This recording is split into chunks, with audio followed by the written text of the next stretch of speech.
Well, let's go to this. We'll come back to this, and let's talk about Russ Vote, director of the Office of Management and Budget.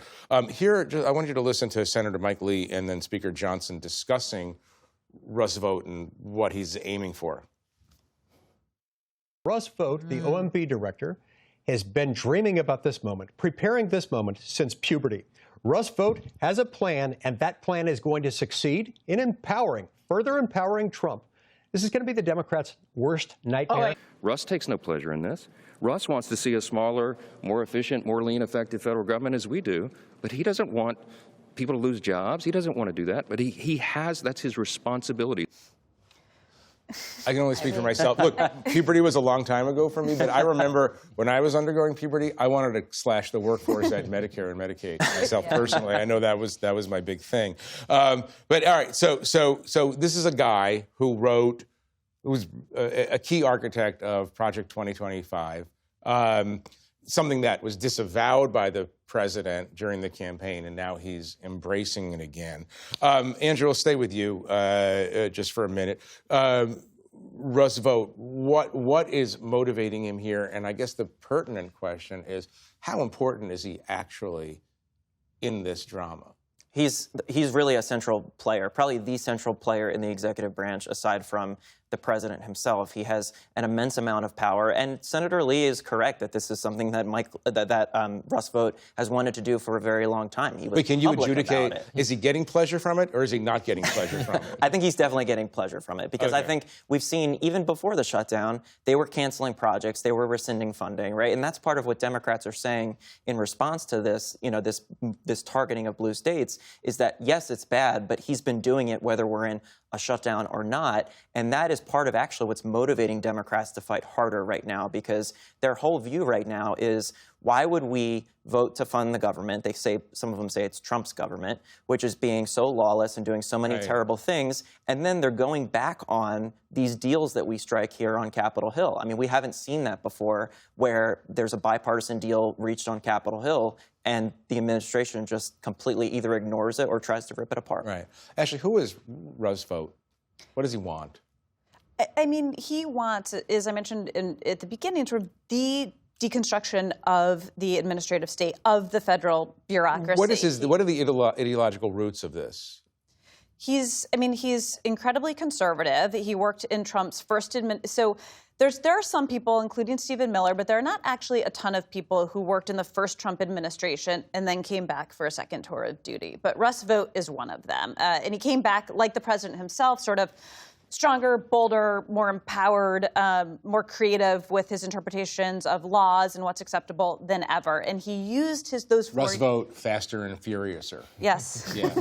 And he used those years out of power to basically create this document that you mentioned called Project 2025. That it's a dense policy document. That is sort of his wheelhouse, his actual policy. And it tells sort of all the ways you can, first of all, just utterly minimize the government, tear away at it, tear it down, and use it to push through deeply conservative priorities. And I also, based on my reporting, agree with Senator Lee that this is squarely in his erogenous zone, and that when he said what he wants to do, I mean, to use a phrase that was popularized by one of our colleagues at The Atlantic, cruelty is the point. Now, that was in reference to Donald Trump, but Russ Vote also, he said, I want to terrorize the federal bureaucrats. So some of these choices, the fork in the road email of should you choose to basically resign or risk losing your job, I mean, the way these things were structured were deeply humiliating and devastating and financially devastating to hundreds, thousands of people, and that was an intentional choice by people like Russ Vote. And I just want to add one thing to what you said, is where this comes from. There's been this philosophy called a unitary executive that conservatives have been pushing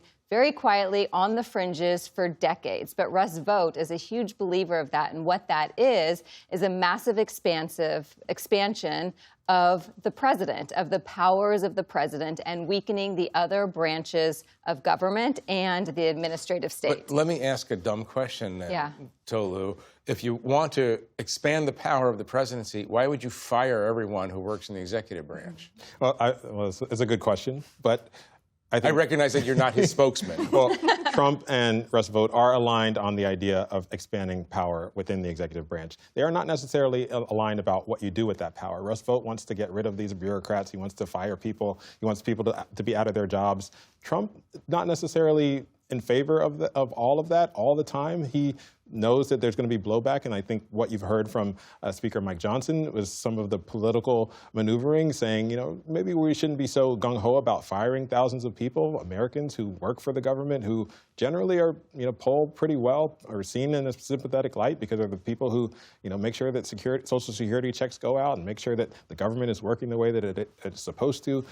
Those people losing their jobs is not necessarily a political benefit for a president who calls himself a populist. And so there is a little bit of misalignment there. We did see Russ Vote and Donald Trump meet on Thursday, and they talked about, you know, potentially getting rid of certain agencies or cutting certain people from the government. We didn't see a big announcement right after that meeting. It's a sign that maybe there's a little bit of disagreement there, and Trump may not be ready to pull the trigger on what Russ Vote wants to do, which is use this government shutdown to get rid of thousands of bureaucrats. Andrew, I mean, Russ Vote is a true believer.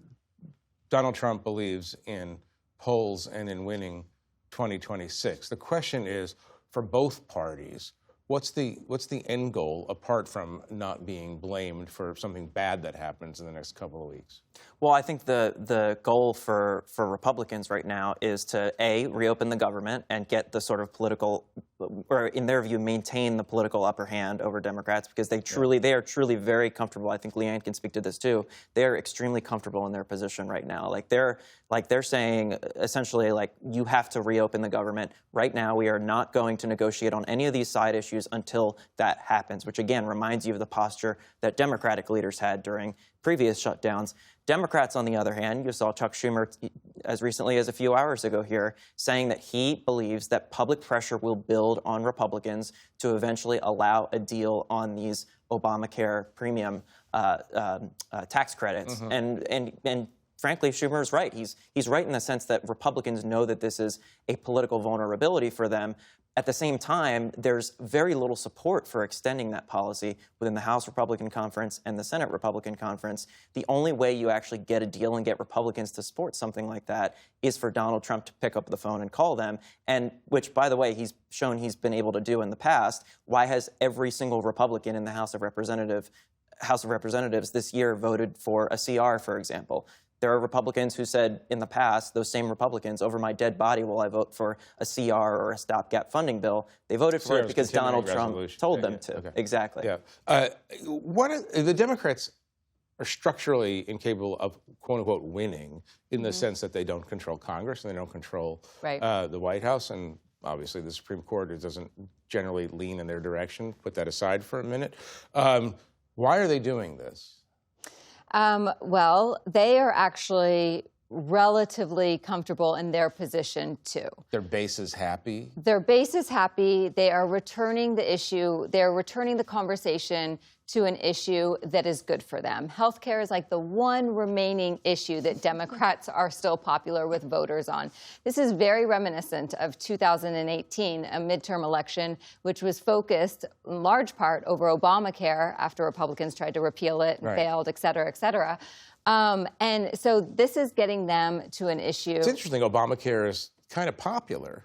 It is popular. Yeah, people I mean, use it, that was not always an assumption. And it's popular also because people get help from the government to pay for it, too, with these tax subsidies, which is central to this debate.